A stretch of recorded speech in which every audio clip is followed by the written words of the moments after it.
आइए सुनते हैं मुंशी प्रेमचंद के लिखे उपन्यास गबन का भाग 2। महाशय दयानंद जितनी उमंगों से ब्याह करने गए थे उतना ही हतोत्साह होकर लौटे। दीनदयाल ने खूब दिया, लेकिन वहां से जो कुछ मिला वो सब नाच तमाशे नेक जार में खर्च हो गया। बार बार अपनी भूल पर पछताते, क्यों दिखावे और तमाशे में इतने रुपए खर्च किए, इसकी जरूरत ही क्या थी। ज्यादा से ज्यादा लोग यही तो कहते, महाशय बड़े कृपण हैं। उतना सुन लेने में क्या हानि थी। मैंने गांव वालों को तमाशा दिखाने का ठेका तो नहीं लिया था। ये सब रमा का दुस्साहस है। उसी ने सारे खर्च बढ़ा बढ़ा कर मेरा दीवाला निकाल दिया। और सब तकाजे तो 10-5 दिन टल भी सकते थे, पर सर्राफ किसी तरह न मानता था। शादी के 7वें दिन उसे 1000 रुपये देने का वादा था। 7वें दिन सर्राफ आया, मगर यहाँ रुपए कहाँ थे। दयानाथ में लल्लो चप्पू की आदत न थी, मगर आज उन्होंने उसे चकमा देने की खूब कोशिश की। किस्त बांधकर सब रुपए 6 महीने में अदा कर देने का वादा किया। फिर 3 महीने पार आए, मगर सर्राफ भी एक ही घुटा हुआ आदमी था। उसी वक्त टला जब दयानाथ ने तीसरे दिन बाकी रकम की चीजें लौटा देने का वादा किया, और ये भी उसकी सज्जनता ही थी। वो तीसरा दिन भी आ गया, और अब दयानाथ को अपनी लाज रखने का कोई उपाय न सूझता था। कोई चलता हुआ आदमी शायद इतना व्यग्र न होता, हीले हवाले करके महाजन को महीनों टालता रहता। लेकिन दयानाथ इस मामले में अनाड़ी थे। जागीशुरी ने आकर कहा, भोजन कब से ठंडा हो रहा है, खाकर तब बैठो। दयानाथ ने इस तरह गर्दन उठाई मानो सिर पर सैकड़ों मन का बोझ लदा हुआ हो। बोले, तुम लोग जाकर खा लो, मुझे भूख नहीं है। भूख क्यों नहीं है? रात भी तो कुछ नहीं खाया था। इस तरह दाना पानी छोड़ देने से महाजन के रुपए थोड़े ही अदा हो जाएंगे। मैं सोचता हूं उसे आज क्या जवाब दूंगा। मैं तो ये विवाह करके बुरा फंस गया। बहू कुछ गहने लौटा तो देगी। बहू का हाल तो सुन चुके, फिर भी उससे ऐसी आशा रखते हो। उसकी टेक है कि जब तक चंद्रहार न बन जाएगा कोई गहना ही न पहनूंगी। सारे गहने संदूक में बंद कर रखे हैं, बस वही एक बिल्लौरी हार गले में डाले हुए है। बहुएं बहुत देखी, पर ऐसी बहू न देखी थी। फिर कितना बुरा मालूम होता है कि कल की आई बहू उससे गहने छीन लिए जाएं। दयानाथ ने चिढ़कर कहा, तुम तो जले पर नमक छिड़कती हो। बुरा मालूम होता है तो लाओ 1000 निकाल कर दे दो, महाजन को दे आऊं। देती हो? बुरा मुझे खुद मालूम होता है, लेकिन उपाय क्या है? गला कैसे छूटेगा? बेटे का ब्याह किया है कि ठट्टा है? शादी ब्याह में सभी कर्ज लेते हैं। तुमने कोई नई बात नहीं की। खाने पहनने के लिए कौन कर्ज लेता है? धर्मात्मा बनने का कुछ फल मिलना चाहिए या नहीं? तुम्हारे ही दर्जे पर सत्यदेव हैं। पक्का मकान खड़ा कर दिया, जमींदारी खरीद ली। बेटी के ब्याह में कुछ नहीं तो 5000 तो खर्च किए होंगे। जब ही उसके दोनों लड़के भी तो चल दिए। मरना जीना तो संसार की गति है। लेते हैं वो भी मरते हैं, नहीं लेते वो भी मरते हैं। अगर तुम चाहो तो 6 महीने में सब रुपए चुका सकते हो। दयानाथ ने त्योरी चढ़ाकर कहा, जो बात जिंदगी भर नहीं की वो अब आखिरी वक्त नहीं कर सकता। बहू से साफ साफ कह दो, उससे पर्दा रखने की जरूरत ही क्या है। और पर्दा रह ही कितने दिन सकता है। आज नहीं तो कल सारा हाल मालूम हो ही जाएगा। बस 3-4 चीजें लौटा दे तो काम बन जाए। तुम मुझसे एक बार कहो तो। जागेश्वरी ने झुंझला कर कहा, उससे तुम ही कहो, मुझसे तो न कहा जाएगा। सहसा रमानाथ टेनिस रैकेट लिए बाहर से आया। सफेद टेनिस शर्ट था, सफेद पतलून, कैनवस का जूता, गोरे रंग और सुंदर मुखाकृति पर इस पहनावे ने रईसों की शान पैदा कर दी थी। रुमाल में बेले के गजरे लिए हुए था, उससे सुगंध उड़ रही थी। माता पिता की आंखें बचाकर वो जीने पर जाना चाहता था कि जागेश्वरी ने टोका, इन्हीं के तो सब कांटे बोए हुए हैं, इनसे क्यों नहीं सलाह लेते? तुमने नाच तमाशे में 1200-1300 रुपये उड़ा दिए। बतलाओ सर्राफ को क्या जवाब दिया जाए? बड़ी मुश्किलों से कुछ गहने लौटाने पर राजी हुआ, मगर बहू से गहने मांगे कौन? ये सब तुम्हारी ही करतूत है रमा। रमानाथ ने इस आक्षेप को अपने ऊपर से हटाते हुए कहा, मैंने क्या खर्च किया? जो कुछ किया बाबूजी ने किया। हाँ, जो कुछ मुझसे कहा गया वो मैंने किया। रमानाथ के कथन में बहुत कुछ सत्य था। यदि दयानाथ की इच्छा न होती तो रमा क्या कर सकता था? जो कुछ हुआ उन्हीं की अनुमति से हुआ। रमानाथ पर इल्जाम रखने से तो कोई समस्या हल न हो सकती थी। बोले, मैं तुम्हें इल्जाम नहीं देता भाई, किया तो मैंने ही, मगर ये बला तो किसी तरह सिर से टलनी चाहिए। सर्राफ का तकाजा है, कल उसका आदमी आएगा, उसे क्या जवाब दिया जाए? मेरी समझ में तो यही एक उपाय है कि उतने रुपए के गहने उसे लौटा दिए जाएं। गहने लौटा देने में भी वो झंझट करेगा, लेकिन 10-20 रुपए के लोभ में लौटाने पर राजी हो जाएगा। तुम्हारी क्या सलाह है? रमानाथ ने शर्माते हुए कहा, मैं इस विषय में क्या सलाह दे सकता हूँ, मगर मैं इतना कह सकता हूँ कि इस प्रस्ताव को वो खुशी से मंजूर न करेगी। अम्मा तो जानती हैं कि चढ़ावे में चंद्रहार न जाने से उसे कितना बुरा लगा था। प्रण कर लिया है, जब तक चंद्रहार न बन जाएगा कोई गहना न पहनूंगी। जागेश्वरी ने अपने पक्ष का समर्थन होते देख खुश होकर कहा, यही तो मैं इनसे कह रही हूं। रमानाथ, रोना धोना मच जाएगा और इसके साथ घर का पर्दा भी खुल जाएगा। दयानाथ ने माथा सिकोड़ कर कहा, उससे पर्दा रखने की जरूरत ही क्या? अपनी यथार्थ स्थिति को वो जितनी ही जल्दी समझ ले उतना ही अच्छा। रमानाथ ने जवानों के स्वभाव के अनुसार जालपा से खूब जीभ उड़ाई थी, खूब बढ़ चढ़कर बातें की थीं। जमींदारी है, उससे कई हजार का नफा है, बैंक में रुपए हैं, उनका सूद आता है। जालपा से अब अगर गहने की बात कही गई तो रमानाथ को वो पूरा लबाड़िया समझेगी।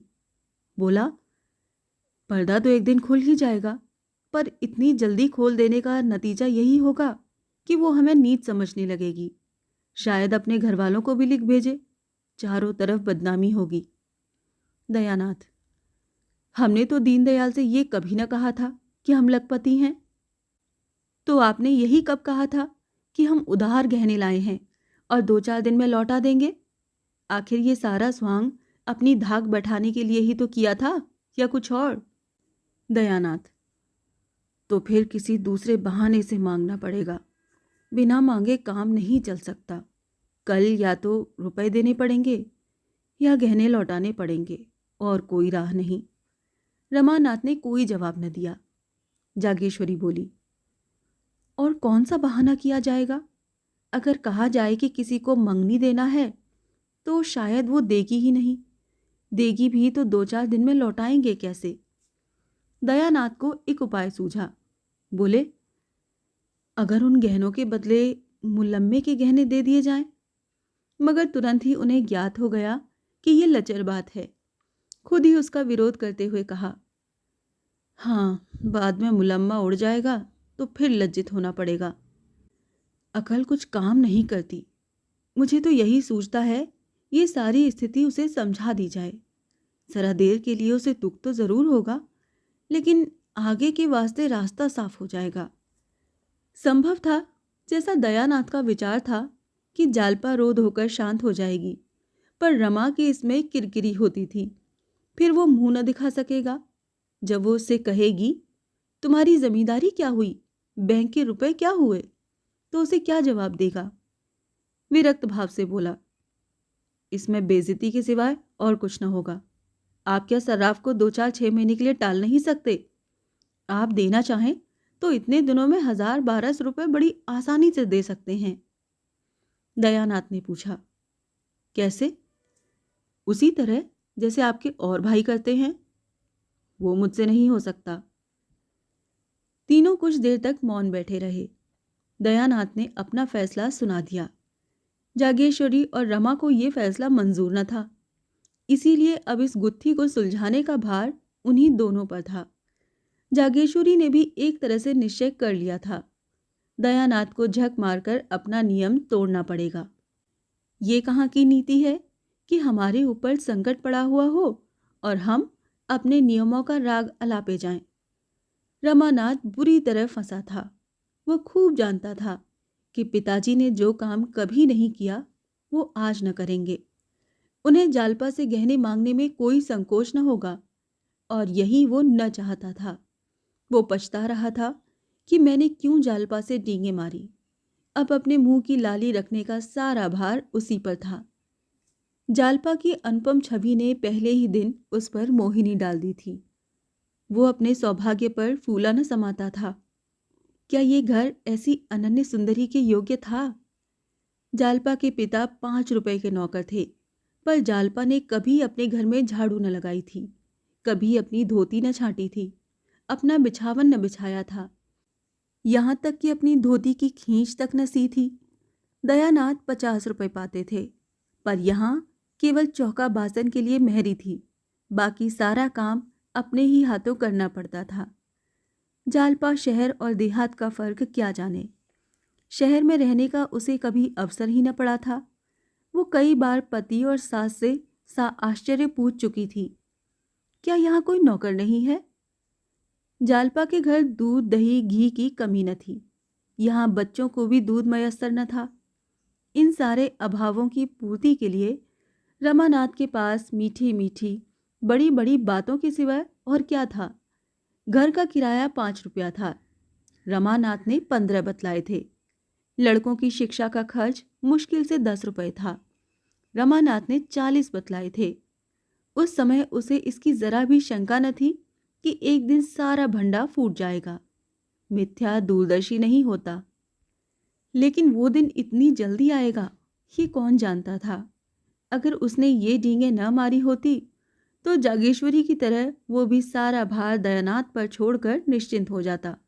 लेकिन इस वक्त वो अपने ही बनाए हुए जाल में फंस गया था। कैसे निकले? उसने कितने ही उपाय सोचे, लेकिन कोई ऐसा न था जो आगे चलकर उसे उलझनों में न डाल देता, दलदल में न फंसा देता। एकाएक उसे एक चाल सूझी। उसका दिल उछल पड़ा, पर इस बात को वो मुंह तक न ला सका। ओह, कितनी नीचता है, कितना कपट, कितनी निर्दयता! अपनी प्रेयसी के साथ ऐसी धूर्तता! उसके मन ने उसे धिक्कारा। अगर इस वक्त उसे कोई 1,000 रुपया दे देता तो वो उसका उम्र भर के लिए गुलाम हो जाता। दयानाथ ने पूछा, कोई बात सूझी? मुझे तो कुछ नहीं सूझता। कोई उपाय सोचना ही पड़ेगा। आप ही सोचिए, मुझे तो कुछ नहीं सूझता। क्यों नहीं तुम मुझसे 2-4 गहने मांग लेते? तुम चाहो तो ले सकते हो, हमारे लिए मुश्किल है। मुझे शर्म आती है। तुम विचित्र आदमी हो, न खुद मांगोगे न मुझे मांगने दोगे, तो आखिर ये नाव कैसे चलेगी? मैं एक बार नहीं 1000 बार कह चुका हूं, मुझसे कोई आशा मत रखो। मैं अपने आखिरी दिन जेल में नहीं काट सकता। इसमें शर्म की क्या बात है? मेरी समझ में नहीं आता, किसके जीवन में ऐसे कुअवसर नहीं आते? तुम ही अपनी माँ से पूछो। जागेश्वरी ने अनुमोदन किया। मुझसे तो नहीं देखा जाता था कि अपना आदमी चिंता में पड़े रहे, मैं गहने पहने बैठी रहूं। नहीं तो आज मेरे पास भी गहने न होते। एक एक करके सब निकल गए। विवाह में 5,000 से कम का चढ़ावा नहीं गया था, मगर 5 ही साल में सब स्वाहा हो गया। तब से एक छल्ला बनवाना भी नसीब न हुआ। दयानाथ जोर देकर बोले, शर्म करने का ये अवसर नहीं है, इन्हें मांगना पड़ेगा। रमानाथ ने झेंपते हुए कहा, मैं मांग तो नहीं सकता, कहिए तो उठा लाऊं? ये कहते कहते लज्जा, शोभ और अपनी नीचता के ज्ञान से उसकी आंखें सजल हो गई। दयानाथ ने भौचक होकर कहा, उठा लाओगे? उससे छुपा कर? रमानाथ ने तीव्र कंठ से कहा, और आप क्या समझ रहे हैं?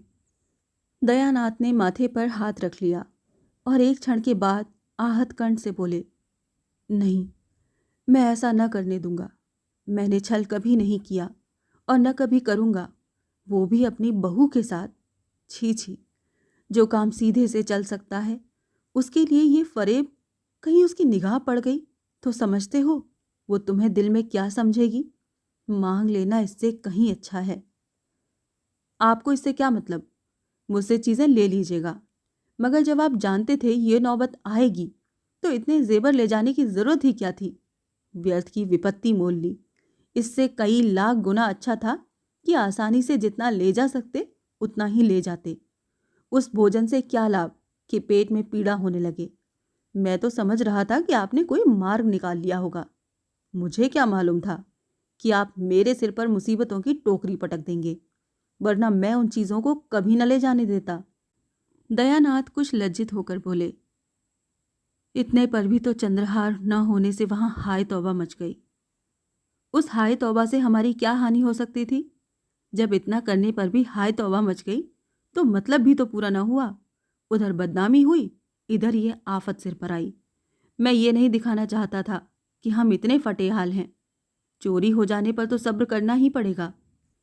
दयानाथ चुप हो गए। उस आवेश में रमा ने उन्हें खूब खरी खरी सुनाई और वो चुपचाप सुनते रहे। आखिर जब न सुना गया तो उठकर पुस्तकालय चले गए। ये उनका नित्य का नियम था। जब तक 2-4 पत्र पत्रिकाएं न पढ़ लें उन्हें खाना न हजम होता था। उसी सुरक्षित गढ़ी में पहुंचकर घर की चिंताओं और बाधाओं से उनकी जान बचती थी। रमा भी वहां से उठा, पर जालपा के पास न जाकर अपने कमरे में गया। उसका कमरा अलग तो था नहीं, एक ही मर्दाना कमरा था।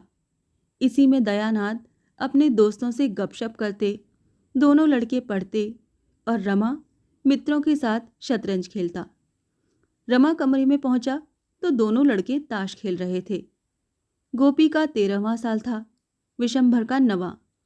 दोनों रमा से थर थर कांपते थे। रमा खुद खूब ताश और शतरंज खेलता, पर भाइयों को खेलते देखकर हाथ में खुजली होने लगती। खुद चाहे दिन भर सैर सपाटे किया करे, मगर क्या मजाल कि भाई कहीं घूमने निकल जाए। दयानाथ खुद लड़कों को कभी न मारते थे। अवसर मिलता तो उनके साथ खेलते थे। उन्हें कनकौए उड़ाते देखकर उनकी बाल प्रकृति सजग हो जाती थी। 2-4 पेंच लड़ा देते। बच्चों के साथ कभी कभी गुल्ली डंडा भी खेलते थे। इसीलिए लड़के जितना रमा से डरते उतना ही पिता से प्रेम करते थे। रमा को देखते ही लड़कों ने ताश को टाट के नीचे छिपा दिया और पढ़ने लगे। सिर झुकाए चपत की प्रतीक्षा कर रहे थे, पर रमानाथ ने चपत नहीं लगाई। मोड़े पर बैठकर गोपीनाथ से बोला, तुमने भंग की दुकान देखी है ना, नुक्कड़ पर? गोपीनाथ प्रसन्न होकर बोला, हाँ, देखी क्यों नहीं है। जाकर 4 पैसे का माजून ले लो, दौड़े हुए आना। हाँ, हलवाई की दुकान से आधा सेर मिठाई भी लेते आना। ये रुपया लो। कोई 15 मिनट में रमा ये दोनों चीजें ले जालपा के कमरे की ओर चला। रात के 10 बज गए थे। जालपा खुली हुई छत पर लेटी हुई थी। जेठ की सुनहरी चांदनी में सामने फैले हुए नगर के कलश, गुंबद और वृक्ष स्वप्न चित्रों से लगते थे। जालपा की आंखें चंद्रमा की ओर लगी हुई थी। उसे ऐसा मालूम हो रहा था, मैं चंद्रमा की ओर उड़ी जा रही हूँ। उसे अपनी नाक में खुश्की, आंखों में जलन और सिर में चक्कर मालूम हो रहा था। कोई बात ध्यान में आते ही भूल जाती और बहुत याद करने पर भी याद ना आती थी। एक बार घर की बात याद आ गई तो रोने लगी। एक ही क्षण में सहेलियों की याद आ गई, हंसने लगी। सहसा रमानाथ हाथ में एक पोटली लिए मुस्कुराता हुआ आया और चारपाई पर बैठ गया। जालपा ने उठकर पूछा, पोटली में क्या है? बूझ जाओ तो जानू, हंसी का गोलगप्पा है। ये कहकर वो हंसने लगी। मतलब? नींद की गठरी होगी। मतलब? तो प्रेम की पिटारी होगी। ठीक है, आज मैं तुम्हें फूलों की देवी बनाऊंगा। जालपा खिल उठी। रमा ने बड़े अनुराग से उसे फूलों के गहने पहनाने शुरू किए। फूलों के शीतल कोमल स्पर्श से जालपा के कोमल शरीर में गुदगुदी सी होने लगी। उन्हीं फूलों की भांति उसका एक एक रोम प्रफुल्लित हो गया। रमा ने मुस्कुरा कर कहा, कुछ उपहार? जालपा ने कुछ उत्तर न दिया। इस वेश में पति की ओर ताकते हुए भी उसे संकोच हुआ। उसकी बड़ी इच्छा हुई कि जरा आईने में अपनी छवि देखे। सामने कमरे में लैंप चल रहा था। वो उठकर कमरे में गई और आईने के सामने खड़ी हो गई। नशे की तरंग में उसे ऐसा मालूम हुआ कि मैं सचमुच फूलों की देवी हूँ। उसने पानदान उठा लिया और बाहर आकर पान बनाने लगी। रमा को इस समय अपने कपट व्यवहार पर बड़ी ग्लानि हो रही थी। जालपा ने कमरे से लौटकर प्रेम उल्लसित नजरों से उसकी ओर देखा तो उसने मुंह उधर कर लिया। उस सरल विश्वास से भरी हुई आंखों के सामने वो ताक न सका।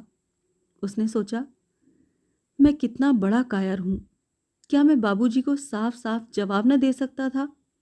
मैंने हामी ही क्यों भरी? क्या जालपा से घर की दशा साफ साफ कह देना मेरा कर्तव्य न था? उसकी आंखें भर आईं। जाकर मुंडेर के पास खड़ा हो गया। प्रणय के उस निर्मल प्रकाश में उसका मनोविकार किसी भयंकर जंतु की भांति घूरता हुआ जान पड़ता था। उसे अपने ऊपर इतनी घृणा हुई कि एक बार जी में आया सारा कपट व्यवहार खोल दूं, लेकिन संभल गया। कितना भयंकर परिणाम होगा।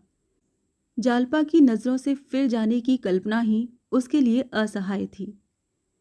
जालपा ने प्रेम सरस नजरों से देखकर कहा, मेरे दादाजी तुम्हें देख कर गए और अम्मा जी से तुम्हारा बखान करने लगे।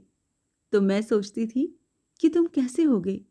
मेरे मन में तरह तरह के चित्र आते थे। रमानाथ ने एक लंबी सांस खींची मगर कुछ जवाब न दिया। जालपा ने फिर कहा, मेरी सखियां तुम्हें देखकर मुग्ध हो गईं। शहजादी तो खिड़की के सामने से हटती ही न थी। तुमसे बातें करने की उसकी बड़ी इच्छा थी। जब तुम अंदर गए थे तो उसी ने तुम्हें पान के बीड़े दिए थे, याद है? रमा ने कोई जवाब न दिया।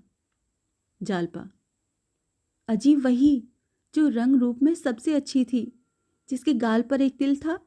तुमने उसकी ओर बड़े प्रेम से देखा था। बेचारी लाज के मारे गड़ गई थी। मुझसे कहने लगी, जीजा तो बड़े रसिक जान पड़ते हैं। सखियों ने उसे खूब चिढ़ाया। बेचारी रुआंसी हो गई थी, याद है? रमा ने मानो नदी में डूबते हुए कहा, मुझे तो याद नहीं आता। अच्छा, अब की चलोगे तो दिखा दूंगी। आज तुम बाजार की तरफ गए थे कि नहीं? रमा ने सिर झुकाकर कहा, आज तो फुर्सत नहीं मिली। जाओ, मैं तुमसे न बोलूंगी। रोज हीले हवाले करते हो। अच्छा, कल ला दोगे ना? रमानाथ का कलेजा मसोस उठा। ये चंद्रहार के लिए इतनी विकल हो रही है। इसे क्या मालूम कि दुर्भाग्य इसका सर्वस्व लूटने का सम्मान कर रहा है। जिस सरल बालिका पर उसे अपने प्राणों को न्यौछावर करना चाहिए था, उसी का सर्वस्व अपहरण करने पर वो तुला हुआ है। वो इतना व्यग्र हुआ कि जी में आया कोठे से कूदकर प्राणों का अंत कर दे। इससे आगे की कहानी जानने के लिए सुनिए गबन का अगला भाग।